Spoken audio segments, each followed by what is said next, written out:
do I have a sign on my head that says, ask me about my relationship, ask me about my ex, because it's all that anyone wanted to talk about. And I was like, it was such a powerful example of the law of focus and how whatever we're focused on, everyone else is going to pick up and mirror back to us. And I believe that, a lot of the issues in society are from deep imbalances and never questioning all the programming that we have been exposed to. And that is the least selfish thing you can do, is to spill forth fabulous positive energy to other people.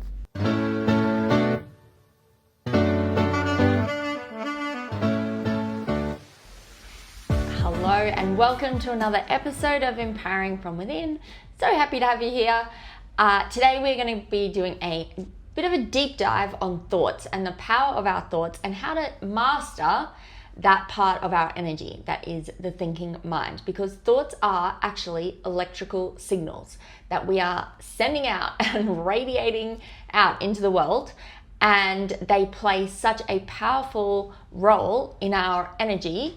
both our own energy field and how that impacts our own physiology, our own beliefs, our own energy and biology, as well as how they impact the field around us and people around us, and how we can get hijacked so quickly if we are not sort of gaining a mastery over our thoughts and our thinking. So obviously we all know how powerful they are. We can just think of sucking on a lemon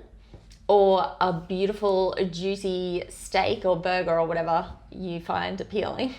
and we will start salivating. So simply just a mental image or a thought form will have a visceral physical impact on our bodies and on how our body starts operating. Just like when we start to run down a spiral of anxiety or fear or panic, our chest starts to tighten, our heart starts racing, our mind starts spinning. These are thoughts having an impact on our system, which is why if you go back and listen to the episode about healing the physical body, our thoughts and beliefs always have some quite important role to play in the diseases and illnesses that are showing up in our body. And a belief is simply a thought that we have had repeated multiple times and we have heard from all angles. So we grow up as children in certain cultures and family systems and schools, and we watch TV and film, and we start to pick up the thoughts and beliefs of others around us, and we take them on as our own and we claim them as our own. And for instance, like, it's been well known that people in their 20s and 30s can get really panicked about getting married and having children, because there's kind of like this group mind virus, as I like to call it, or social contagion, where women and men are pressured in certain parts of society to start getting married and having children and locking down a family by a certain time frame. And that is simply just a social contagion. That is just a thought form. That is not objective reality. And for my own personal self, and when I started to do emotions mastery work, and anyone who knows and has dabbled in emotional mastery will know, when you trace back how you're feeling to what you were thinking about, thoughts are so powerful. And I grew up in the world thinking that a disabled body was inferior to a body that perhaps is on a catwalk that is perfectly abled, or a body on the cover of Sports Illustrated. And I had internalized so many thoughts and beliefs about what disability meant, what physical disability meant, that when I was 18 and I woke up from a coma and my body was now physically disabled, I thought it was a fact that my body was now inferior and deeply inadequate. And it was only through doing deep emotions mastery work and tracing back how I felt to what I had been thinking about that led me to see more clearly the kind of thoughts I was having around my own physical body, my own disabilities, and what that meant about me and what that meant about what I could do in life. And it started to impact how I was behaving and the actions I was taking, because I was operating from a place of, one, trying to avoid putting myself in positions where I would feel emotional pain around my disabilities. And I was seeing myself and having a self-image of someone who had an inferior physical body. And it took swinging wildly to the other way and being very deliberate and conscious and doing thought reps at the gym to create new beliefs and new thoughts around my physical disabilities, and seeing how they actually made me wildly adequate and overly adequate, because I was operating in a world with some disadvantages and some handicaps, but still being able to match my peers, even though I was laboring under a different physical body. And the amount of genius, organization and efficiency and adaptations that my disabilities drew out of me started to unlock this whole genius that I would never have unlocked without having physical disabilities. And once I started to catch the really harsh thoughts and painful thoughts that I was having and picking apart the beliefs that they were linked to, I started to shift my whole self-image and my whole identity and my entire sense of self and confidence around being a physically disabled person, and have fully shifted that. And this is true of other people that I've mentored, and people who do this work. Our brain, once it starts forming a belief, it's a neural pathway, and our brains are designed to keep collecting evidence through the reticular activating system to prove ourselves right. And instead of using our reticular activating system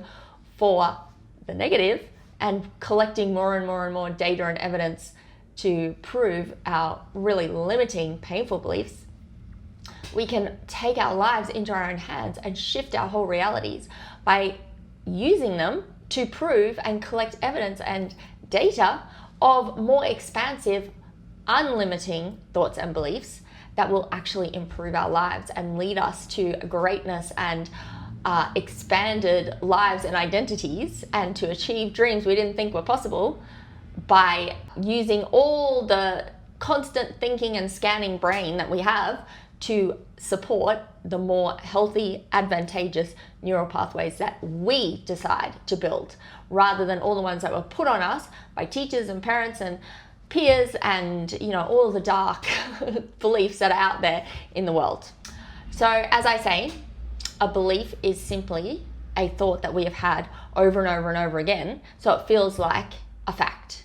So if we can harness the incredible power of our thoughts for the good, then we can start to shape our lives. And as you know, if you've been a long time listener of Empowering from Within, our electromagnetic field and our energy, which is made up of our thoughts, beliefs, feelings, actions, subconscious programs, our energy field is shaping the matter around us and is handing out instructions to people on how to treat us. And I'm sure we've all had the experience before of buying a new skirt or a new lipstick or getting our hair done, and we are so happy with it, and our energy is loving the skirt or the lipstick or the haircut, and we go out into the world and the first thing people say is, "Oh my God, I love your skirt," or "I love your hair," or whatever it is. That is them reading our energy, and that is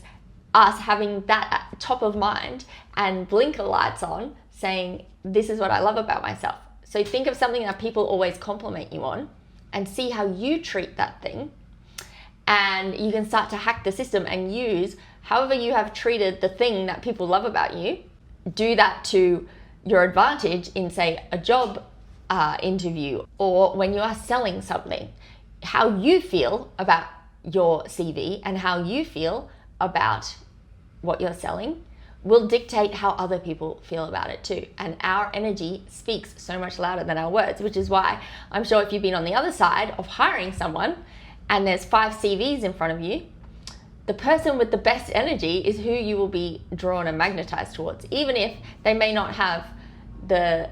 same or superior qualifications and experience. If they believe that they are the best candidate and that you would be lucky to have them, then that is the energy that will be picked up on. And I'm sure we've been on the other side of that, where we don't get the job and we know that we are the greatest candidate and we see who we were up against. And the only difference is that perhaps we were saying, oh, I should have done this, I should have said that, I should have added this. And we're beating ourselves up and saying that we weren't good enough. And then the person hiring or not hiring us is hearing that energy. They don't know it, it's subconscious, it's all happening under the surface.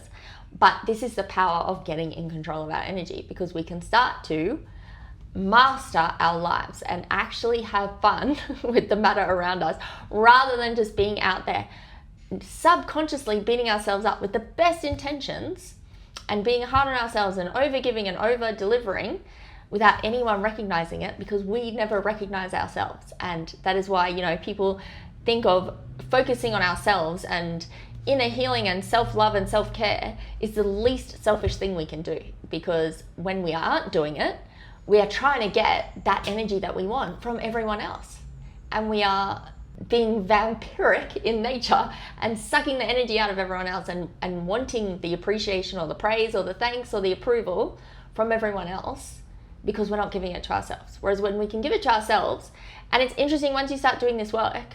and you start giving yourself what you are craving and desiring and needing in life, your energy is so full that when other people give it to you, you're not like hanging on it, you're not desperate for it, you're not thirsty for it. And it's almost magical and enjoyable when someone gives you the energy that you have been giving yourself, and you go, I guess my energy's working in my favor today. And you're no longer really, really hung up on how other people treat you, because you're treating yourself exactly how you need to. And then you are so resourced and internally referenced that you can see other people's energy and the difficulties that they're coping with or laboring under, and you can start to give to them because you are so full and fulfilled,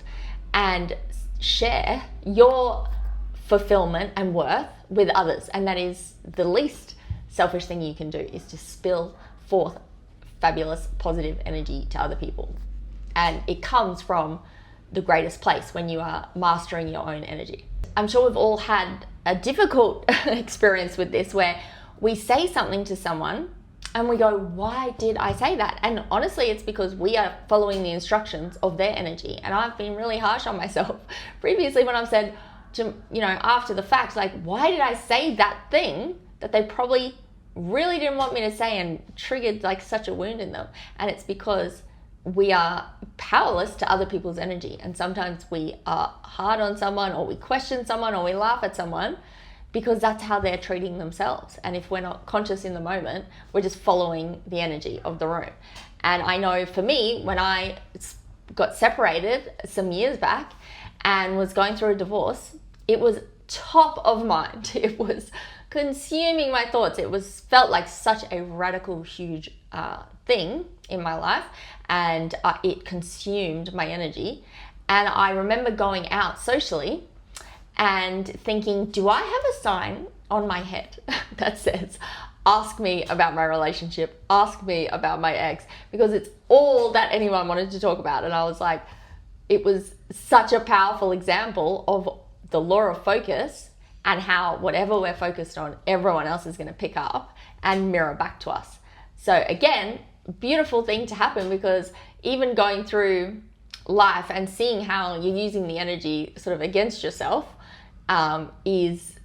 all wonderful proof and evidence to our brain that what we focus on is reflected back to us. And the more we believe in this work, the more its power is also reflected back to us. So it just becomes this accumulating snowball impact when you are doing this inner healing work and mastering your own thoughts and emotions.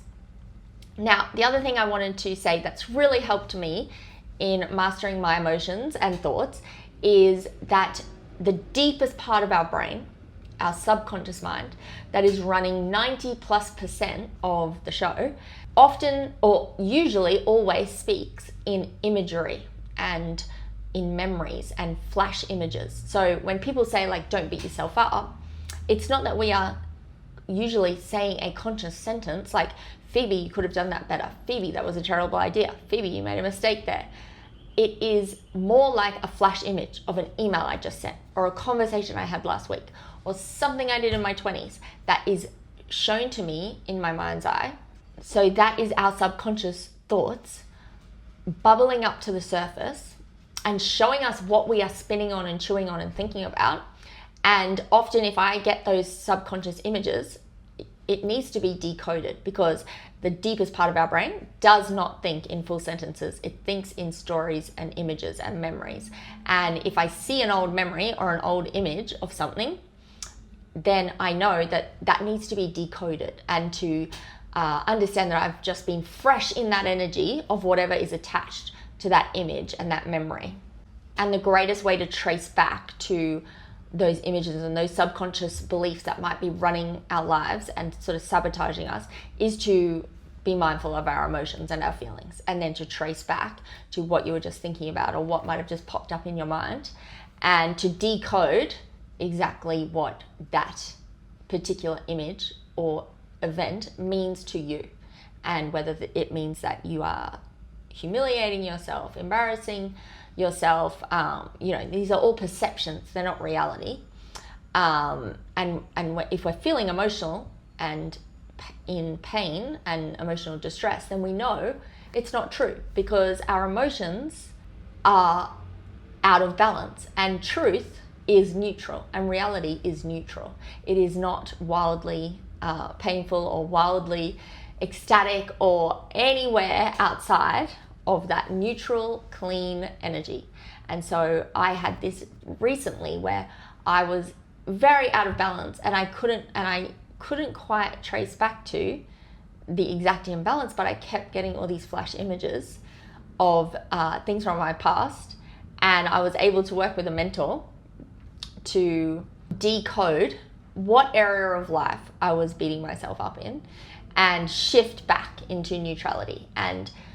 also add more details to see that the memories I was having were not accurate. I had embellished and exaggerated in my own subconscious mind with all the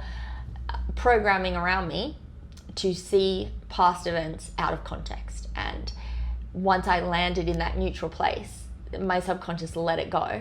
and I was able to move on. And that's the power of working with a mentor. And the first time that a mentor pointed out to me some of the thoughts that I was having and some of the programs I was running and beliefs that I was believing, it was so freeing, and it was such an unlock of mental and emotional energy that I was draining by believing these difficult things, that I then became completely obsessed and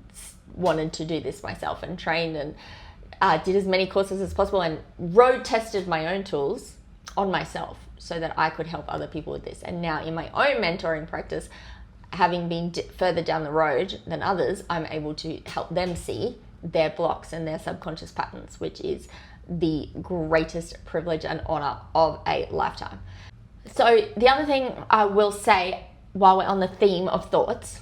is the power of space and quiet as well, because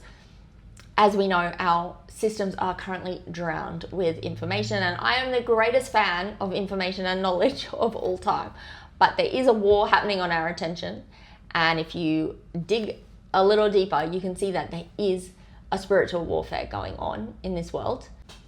and we are being pummeled with messages and images, and we are constantly being desensitized and programmed with fearful thoughts, violence, aggression, doubt, panic, and all those survival emotions in order to keep us from unlocking our own power and our own potential, and to keep us following whatever directions we are given. We are much more easily to manipulate as a people when we are afraid, and someone in power is telling us they have the solution. But if we can unplug a little bit from the constant hijack of our attention, then not only do we get ourselves into a state where we can elevate our consciousness and get ourselves out of those survival emotions so we're thinking clearly and seeing with discernment, but we can also have space for our own incredible souls and hearts to have original thoughts. If we are in a constant stream of listening to podcasts, watching shows, hanging out with other people, we have no space to be our own authentic, unique selves and to form our own opinions and to allow the thoughts, whether positive or negative, within us to surface, to either shift back into balance or for our creative spark to come online and have really unique and original ideas that we have not got from being plugged into everyone else's creativity. So a couple of things from this episode that we can do to get a mastery on our thoughts and our own energy, to live the kind of lives that we want to live, are to notice the power of our thoughts, trace back when we are out of emotional balance to what we're thinking about and shift those thoughts back into balance. Understand the inner operations of our thoughts and that often it is imagery and not just full cohesive sentences, and start to work with those images that are being that are popping up in our consciousness so that we can pull them out of our subconscious and get them out into the light and the sunshine to ensure they're not running the show and keeping us stuck and keeping us blocked from moving forward or embodying a better level of confidence and self-image and self-love, so we can then take actions that are more elevated and aligned. And to give ourselves some space to actually allow our own signal and our own incredible, unique soul to be expressed and to spark forth creative ideas and action plans that we are not getting from being impacted and influenced by all the messaging and programming and thoughts of other people, and to reclaim the sovereignty over our internal world, to then reclaim our sovereignty over our own lives' energy and watch the impact that has on our lives and the field around us. So not only does this have a ginormous impact on our physical bodies, on our careers, on how people treat us, but it impacts our sense of self and our internal peace. And once you get a mastery over your thoughts and emotions, the sense of peace and joy and fulfillment that you have inside when you are taking care and handling all the things that you need in life and tending to your own imbalances and then having that mirrored back to you is the greatest way to live. I can 10 out of 10 recommend. And I believe that, a lot of the issues in society are from deep imbalances and never questioning all the programming that we have been exposed to over decades as we get older in life. I have strong views on therapy and its limitations, and I think if we're going to someone who has been through less than us, or who has not road tested their own tools, who has not gone through trauma and healed it, then we are doing ourselves a disservice. And if we are listening to people in authority without ever using our own clarity and discernment, again, we are doing ourselves a disservice. And if we are living lives based on what everyone else tells us to do and ignoring our own creative, unique, original souls and our own unique mission and purpose, then we are doing ourselves a massive disservice, and we are going to feel like life is draining us, that our life force is literally being siphoned from us. And once you start to really become conscious of how you're thinking and behaving and the emotions that are going off in your system, you start to get really sensitive when you are going against your own soul and your own intuition and how horrendous that feels. And you start to live a life then that is in line with your own intuition and discernment. And that life, it may not be linear and it may not be logical, but my goodness, is it expansive and full of joy and full of wonder. And you look back and you go, I can't believe I did that, but it all makes sense now. And you start to truly know who you are at the core without all the layers and layers and layers and layers of messaging. And it has a profound impact on our health and our well-being. And I think, once we start to strip away some of these layers and cut the identification that we have with certain beliefs and programs that aren't even ours, is when our lives really start to become full of joy and full of unlimited potential. And you feel so resourced that nothing can really get you down or shake you, because you have so many tools to handle whatever life is throwing at you. So if you want guidance and help, as always, head to phoebestewart.com or hit me up in my DMs on Instagram. Sending everyone a week of thought mastery and plugging in excellent beliefs, because every single person that listens to this podcast and every single person out there in the world is completely excellent and unconditionally lovable. The only thing holding them back is that they may be out of balance and seeing the world through a lens of mistrust, doubt, not good enough, inadequacy, whatever it may be. And so they then act in ways that are out of balance and reactive. And I know that every single person here in the world has the potential to get back into balance and live the life they came here to live. And so, well, as always, it would be my privilege and honor to help anyone who wants to fast track their inner healing and fast track their life mastery.